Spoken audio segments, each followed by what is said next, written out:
اللہ تعالیٰ نے انسانوں کو عبادت کے لیے پیدا کیا، اللہ کی اطاعت گزاری کے لیے پیدا کیا نا۔ تو جو بندے یہاں پر اطاعت گزاری فرمانبرداری کا مظاہرہ کرتے ہیں، اللہ تعالیٰ اس دنیا میں جانے کے بعد ان کو عبادتوں اور اللہ کو یاد کرنے کا جو کام ہے وہ نہیں دیتا، بلکہ وہاں پر وہ عیش اور سکون کی زندگی گزارتے ہیں۔ جو لوگ یہاں پر عیش اور سکون کی زندگی گزارتے ہیں، اللہ تعالیٰ کو فراموش کر دیتے ہیں، وہاں دوزخ میں جانے کے بعد پکار کر اللہ کو یاد کرتے ہیں، لیکن وہاں یاد کرنا ان کا فائدہ مند ثابت نہیں ہوگا۔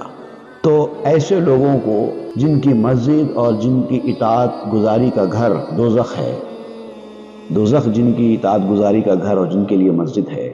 وہ ان جنگلی پرندوں کی طرح ہیں جن کو زبردستی پھندا ڈال کر پکڑا جاتا ہے۔